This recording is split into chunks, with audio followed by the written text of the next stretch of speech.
never before.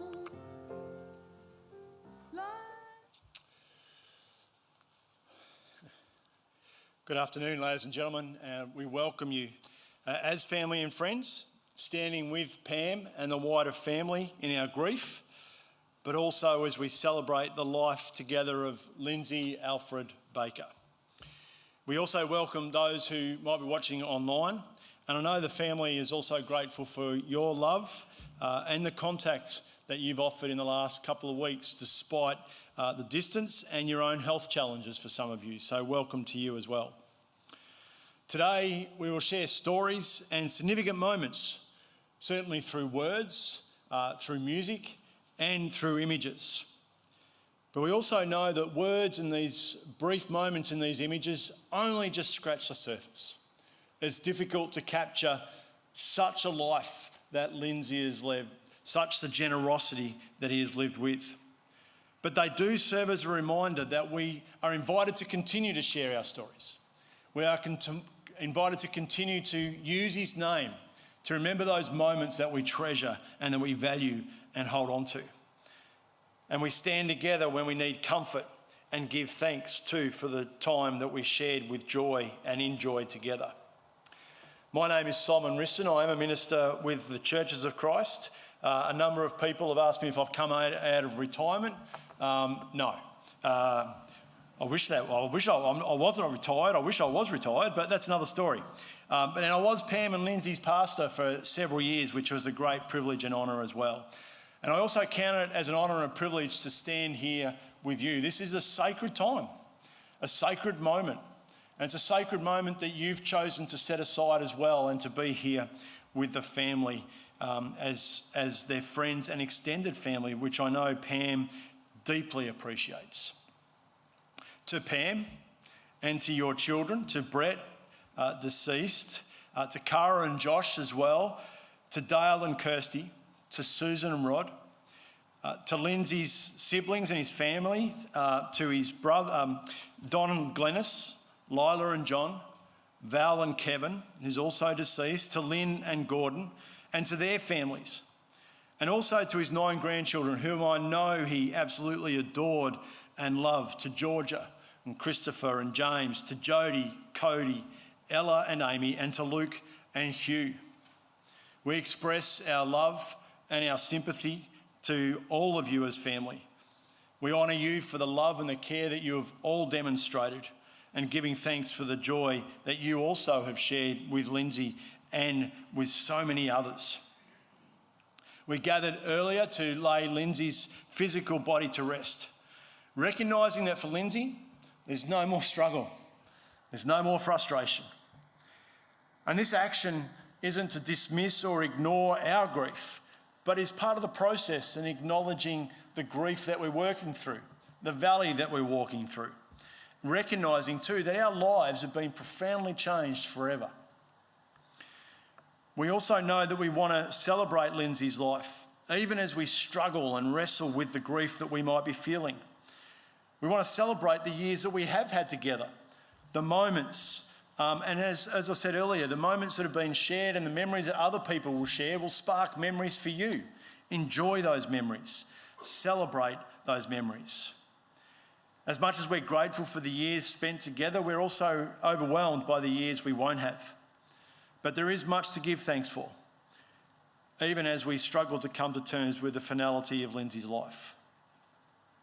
I do want to say and clearly express, and I know Lindsay would want me to clearly express it, as we walk through our grief, as we walk through the valley of our grief, we also declare our need to know God's grace, his peace, and his comfort.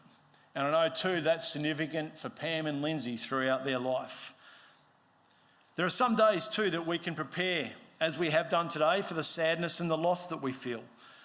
This is an overwhelming moment for some of us.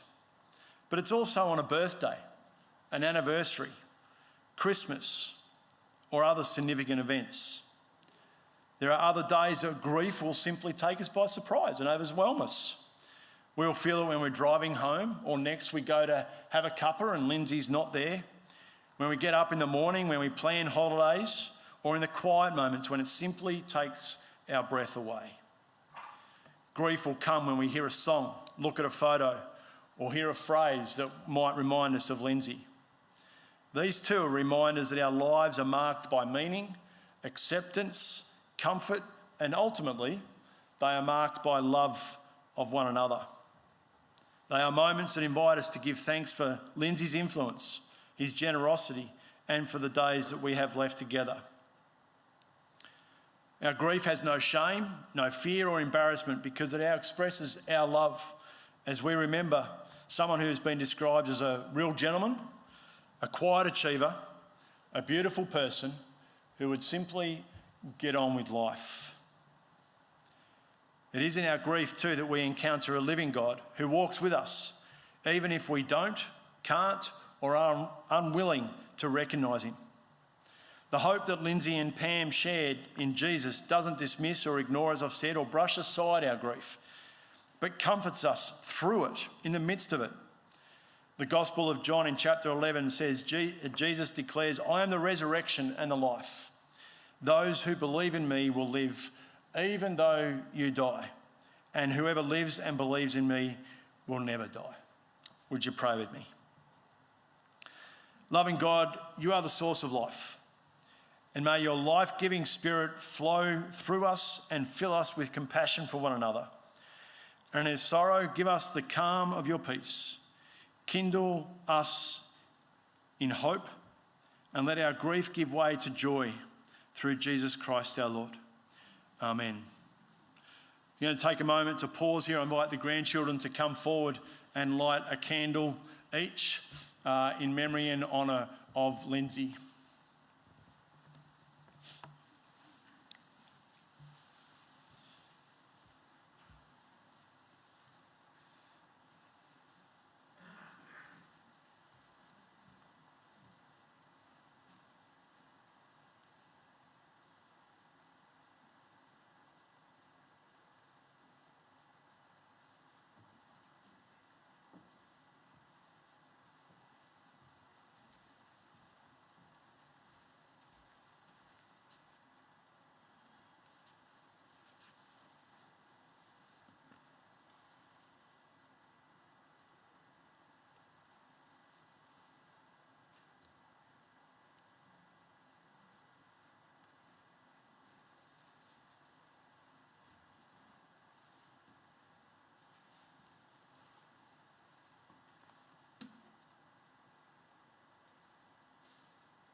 Thank you.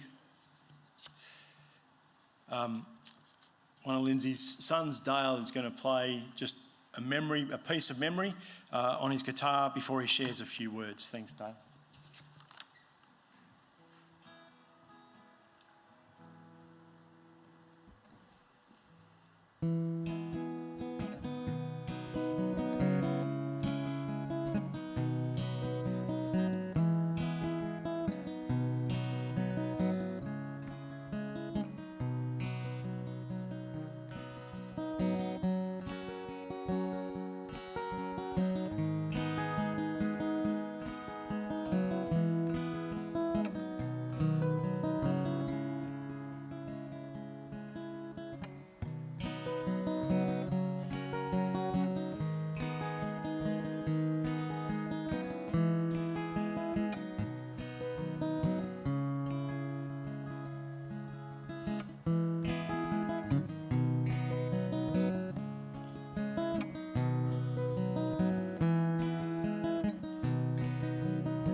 Thanks for coming, guys. I'm getting older too, so I need my glasses. Just bear with me. Sorry.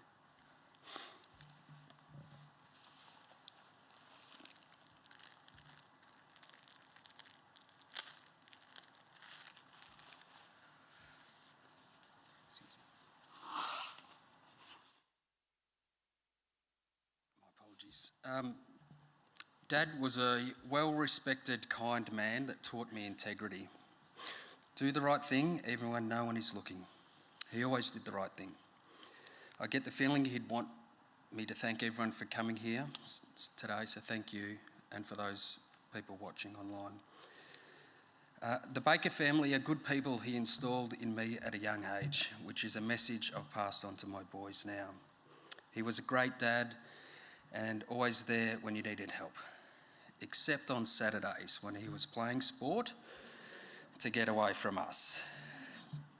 Now, if you ever needed a lift, he was caring and supporting. He'd do things like go out and check the oil in my car randomly, water levels, tyre pressure, help do my taxes to the letter of the law, mind you, never anything dodgy.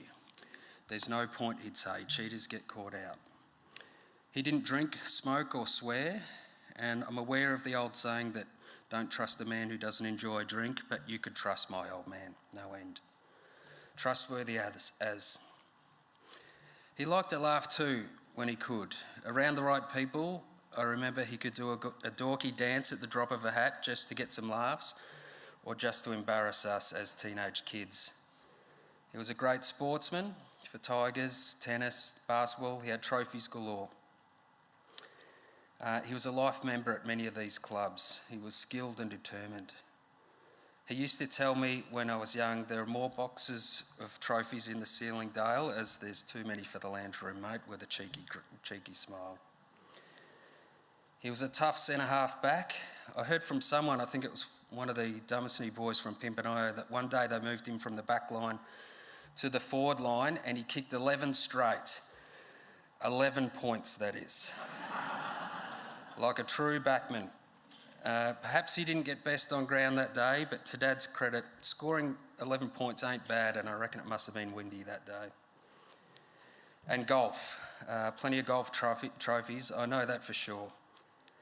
I used to be his caddy back in the day, and it's a long day being a caddy for a few bucks and a can of Coke. It's probably why I'm not a golfer now.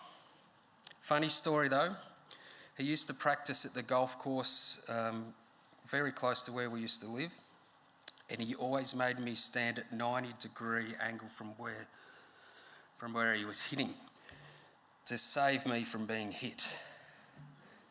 But didn't save me this time. He hit a massive slice and it hit me right in the ask me later. Right in the left butt cheek. It knocked me to the ground. He came running over to me and he said, "Scoob," which is how I got my nickname. He's the one that called me that. "Whatever you do, don't tell your mother." So he took me to the Bennett Road shop and he said, "You can get whatever you want." So I think I remember I got a milkshake and a crunchy bar. So I was pretty happy with that. Another time, he must have been at a sportsman's auction, and I remember he was pulling out a framed photo of a tiger. He loved these tigers. I remember him getting out of the car and I was thinking, this is going to be funny, this is not going to last. Mum always kept the house nice and modern, and there was no way that tiger head was going to last long inside. But I wasn't going to bring it up. Mum almost didn't. He didn't get 2 metres in. "What is that? That's not coming in the house." So we took it straight out to the shed where it stayed, overlooking the pool table that we enjoyed as kids. The funny thing is, I now realise that all my stuff's in the garage as well, and I think I'm not the only one here. No, Mum and Dad had a long-lasting and loving relationship that many could only hope for, which I'll get to a little bit later. Some other great memories: summer holidays with family in Warrnambool, swimming, Horsham fishing comp when we were kids, and just simple things like I remember trips going to the tip. It was different back then. Don't worry about a seatbelt, we weren't even in the car. Once the rubbish had been removed, he let us as kids sit in the trailer as we were pulled behind the car for a ride. There were no risk assessments back then. He did drive slowly though, because it was the right thing to do. One last thing, I guess as an in-family joke, one time he broke his tooth on the pork crackle at Christmas. And every time we sit down for a roast as a family, we bring it up. Dad, I think I've broken my tooth. Come on, he'd say, drop it. I'll finish with Mum and Dad were always very supportive of us as kids. Brad, Susan and myself. Some dads might have said a visual arts degree will get you nowhere, but he and Mum were both encouraging, let us do what we wanted to get a great start on life, and I thank them both for that. I'd like to thank Mum for looking after him. He wouldn't have lasted no way near as long without her love and care. Dedicated and determined as is my mum. Overall, Dad was a great husband, father and friend to many. What's way more important than his sporting stories and achievements is that he was a great person. He gave so much to everyone he met. We'll miss you. I love you, Dad. See you, mate.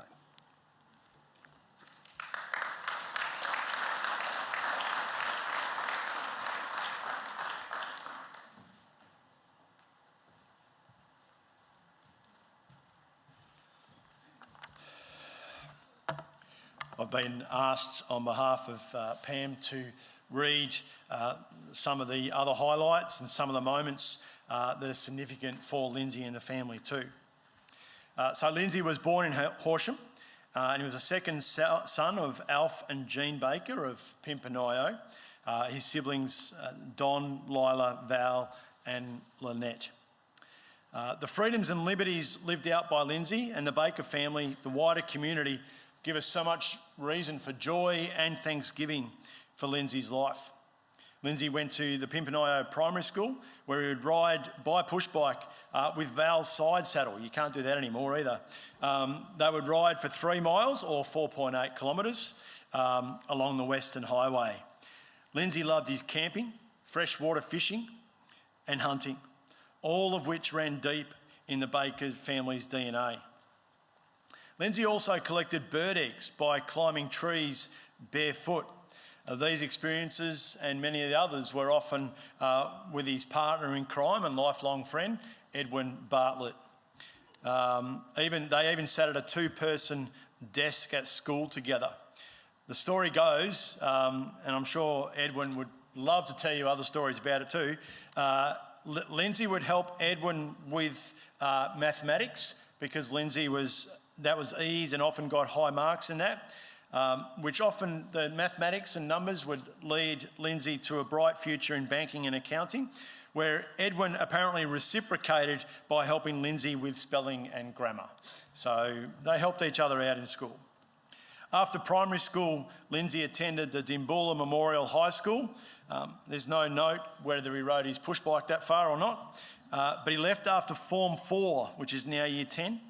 Where at the age of 16, Lindsay moved to Eltham and he worked for the Commercial Bank of Australia, which is now the Westpac Bank.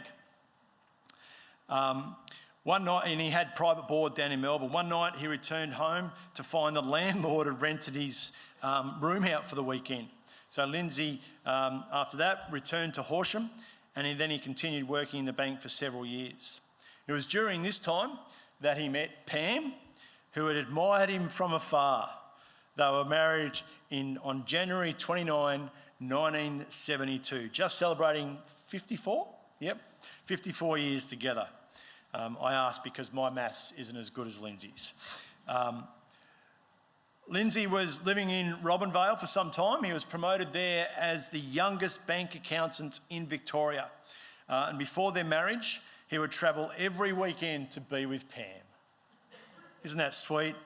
Their married life began in Robinvale, and then Lindsay was promoted to Colac, where Pam's memory is they moved from a hot spot to a cold spot. And then in Colac, they lived at the top of the bank. Their first son, Brett, was born in Colac in 1974. But missing family and friends, they decided to move back to Horsham, where Lindsay pursued further studies and worked at the accounting firm Green, Taylor and Greenall, and he would later work for Peter Fitzgerald, who merged with Bird Cameron to form BCH in 2000. And he worked there until his stroke on the 8th of September 2010. Lindsay dearly loved his football, tennis and golf, as Dale has shared with us. He was a life member of the Central Park Tennis Club and the Horsham Football Club Tigers Incorporated. He played football for Pimpernio and also Robin Vale, where he was part of the winning grand final team in 1972. And he was also part of the Colac District Football. He also helped set up the Doohan Golf Club before playing golf at Nattymuck, and in years later playing the weekly veteran golf. We've already stated, but it's worth stating again, Lindsay was also always known as a gentleman. He was caring, kind, well respected. We know he suffered a massive stroke, leaving him paralysed down his right side and unable to talk. This setback, however, did not stop Pam and Lindsay from enjoying life and attending many family events. Lindsay also walked Susan down the aisle to marry Rod. Pam and family tried every available therapy for Lindsay, including taking him to Los Angeles with their dear friends Norma and Rob Hudson by their sides, always there for them in any situation. And I know that in conversations with Pam too, that she spoke of numerous people who have been lifelong friends, friends for many years, who have just been the neighbours just down the road, or people who would just drop in, and I know that is a great gift. Dale and Pam also took Lindsay to the University of Queensland twice for therapy, and their daughter Susan moved to Horsham to help Pam look after Lindsay and has been by their side ever since. Pam writes, a beautiful husband, father, grandfather, brother and brother-in-law, uncle and father-in-law, and a great friend to many. Lindsay always did his best. Love and missed forever. And while we can't capture it all in words, they say a picture is worth 1,000 words. So we'll just take a pause to remember and give thanks through an audio visual. Thanks, Lockie.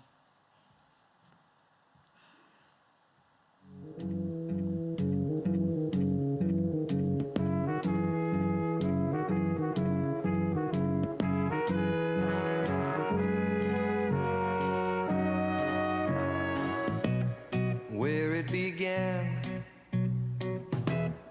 I can't begin to knowing, but then I know it's growing strong. Wasn't the spring, and spring became the summer. Who'd have believed you'd come along?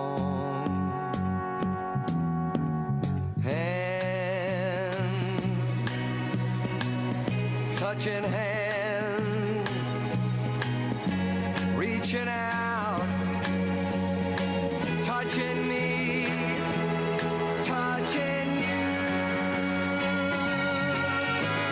Sweet Caroline, good times never seem so good. I've been inclined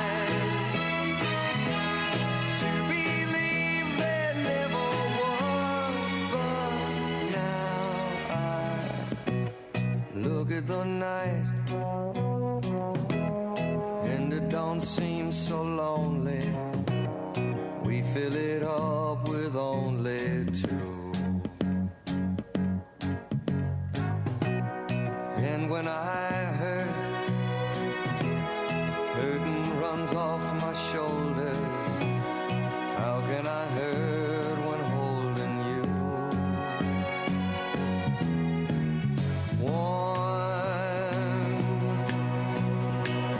Touching warm,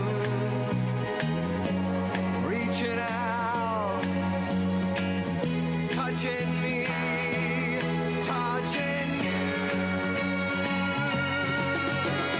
Sweet Caroline, good times never seem so good. I've been inclined to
At the end of a storm, there's a golden sky and the sweet silver sound of love.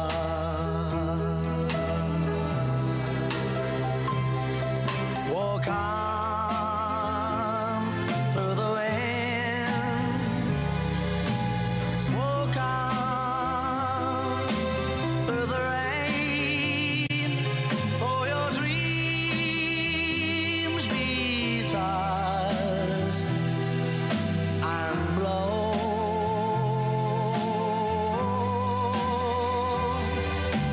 Walk on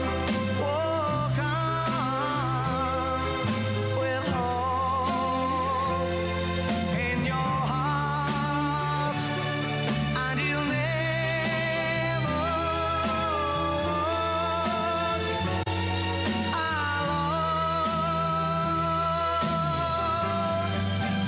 You'll never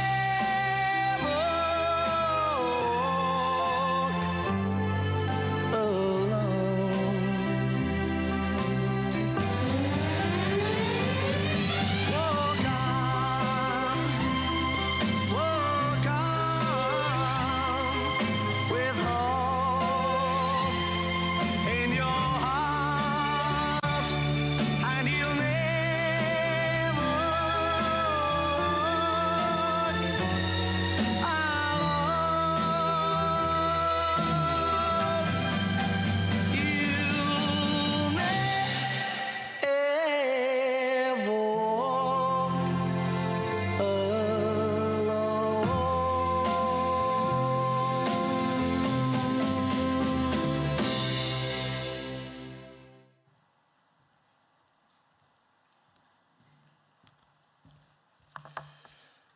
Some beautiful memories and some great moments. John chapter 14, Jesus says to us, "Do not let your hearts be troubled. You believe in God, believe also in me. My Father's house has many rooms, and if that were not so, would I have told you that I'm going there to prepare a place for you? And if I go and prepare a place for you, I will come back and take you to be with me, that you also may be where I am. You know the way to the place where I'm going." And Thomas said, "Lord, we don't know where you are going, so how can we know the way?" And Jesus answered, "I am the way, the truth, and the life. No one comes to the Father except through me."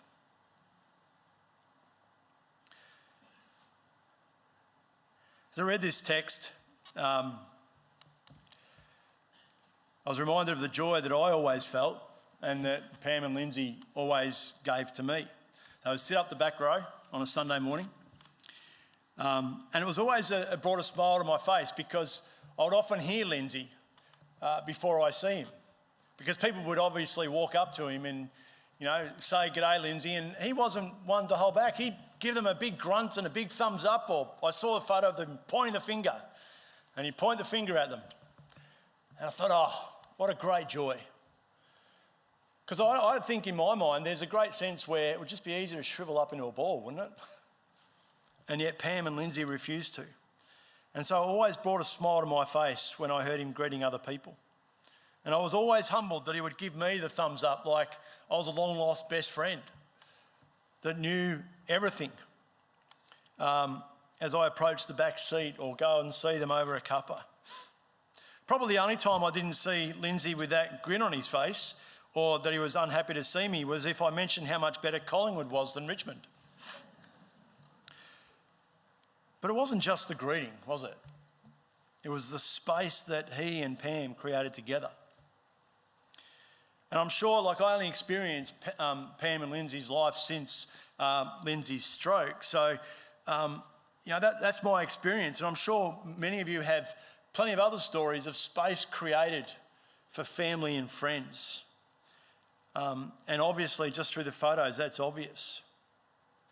But they created a space to welcome others, to invite others. And it was the work that Pam did with Lindsay to create a home that was comfortable, accessible and easy for Lindsay to move around after his stroke. But it was also a place where it was still light and open and family remained welcome, and there was space for grandkids and there was space for different people to sit in different rooms. Having a space created like that is a great gift, and one I wonder if we undervalue. And this extends when you hear the time family is given to care for and treat Lindsay. And I know they would probably say, I can imagine Pam saying, well, that's just what you do, isn't it? Of course, you just pick yourself up, and that's what would Lindsay want us to do. Just get on with life, right? But it's a gift. And it's an example to many of us, I think. And as hard as the early days of treatment might have been, and in fact, as hard as many days might have been, and as difficult as it may have been, and as frustrated as I'm sure Lindsay might have been on other days, thank you. I know I've only seen a small part of your love, your generosity of spirit across the family, and desire to keep making space, not just for others, but for joy, for hope and love, I think gives testimony and points to the promise that Jesus offers in the reading that we have heard. Because many of us would know the story that you've struggled and the story of extended family and challenges that you've faced. But isn't that right? It's often easy to look at everything we see wrong with the world. It's often easy to see everything that's not right in our own lives and point to everything that hasn't gone according to plan. And it, of course, forms questions for us. If we face so many troubles, if someone so good and so gentle and so kind can struggle so much, why doesn't God do something? Why doesn't God change it? How did God allow this to happen? When will God show up? We might have conversations in which God is blamed for the mess we are in and wondering why he simply doesn't fix it. And I'm not here to judge it because, you know what? I kind of think God's big enough to handle those conversations. But even as people declare their faith in God, even as we proclaim God to be the hope that we have, we can be left disoriented if we're honest with ourselves. We feel tossed about when good people suffer. And physical strength is often an attribute we look for, we admire and we appreciate it. Yet despite all our efforts, one truth remains. The physical nature of our world fades and wears out, doesn't it? Death evens everyone out. Our mortality is a truth we cannot escape. Regardless of the effort, the physical nature of our world is fleeting. It is a moment in time. And so here's what I want to offer. Despite the uncertainty and upheaval we experience, despite the frailty and the grief of failing bodies and the enemy of death, I know that Lindsay and Pam would want me to say, and I want to pass on to you, I believe God is faithful.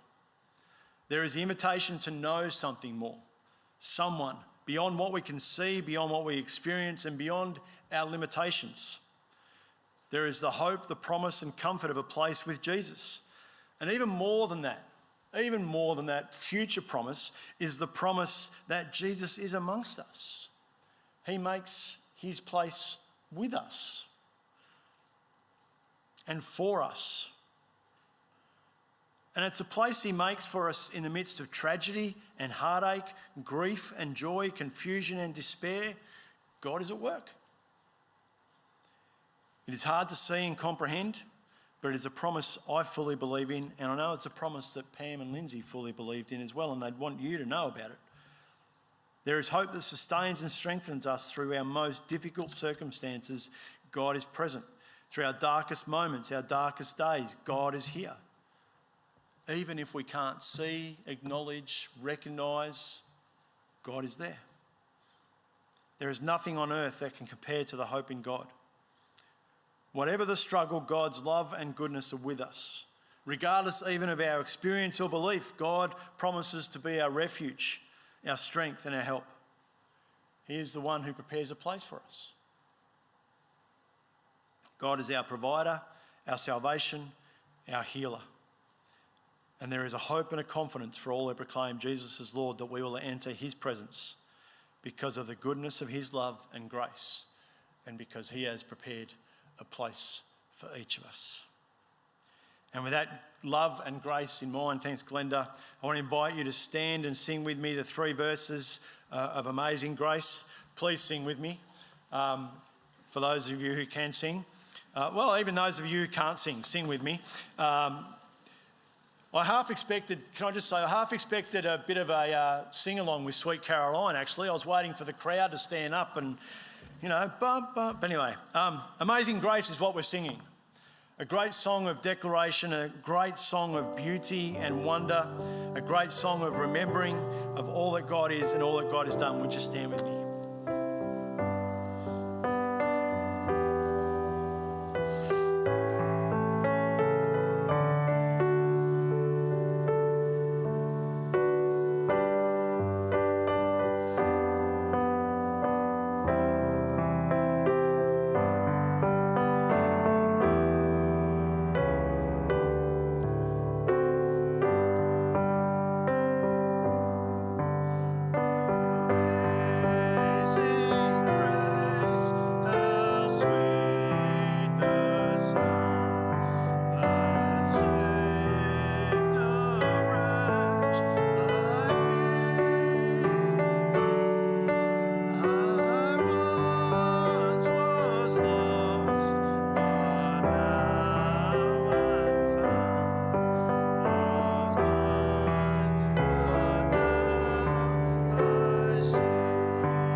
Friends and family, thank you for being here with us today. I know Pam and the wider family would love to catch up with you. I know you'd love to express your love to them. Please, the family will be led out into the foyer where there'll be afternoon tea served. Please there's plenty of space out there, so make your way out there and enjoy those conversations and catching up together. Let me close this service in prayer. Dear God, we thank you for being faithful and present, even when we can't see you, hear or feel you. And as we leave this moment, as we leave this place, we seek your comfort and peace in the coming days. May we know your promise and your presence as a hope to strengthen and guide us. We thank you for the love and the joy that we have known because of your faithfulness, but also because we have shared life with Lindsay and with Pam and the wider family. We ask for your continued presence from this day forwards, that we might know your comfort in our lives.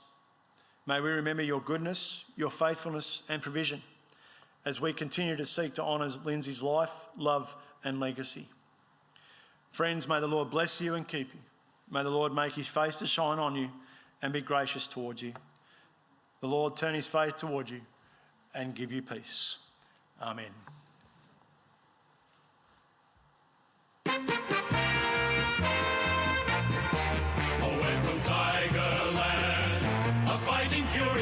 Tigerland. In any weather you will see us with a grin, risking head and skin. If we're behind then never mind, we'll fight and win, for we're from Tigerland. We never weaken till the final siren's gone. Like the tiger of old, we're strong and we're bold, for we're from Tiger, yellow and black, we're from Tigerland.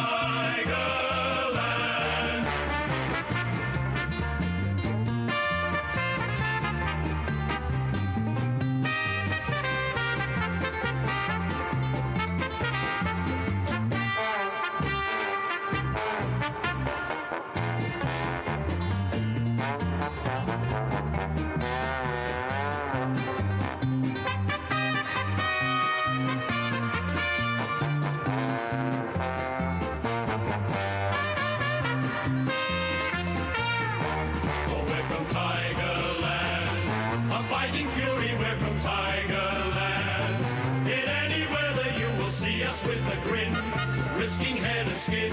If we're behind, then never mind, we'll fight and win, for we're from Tiger.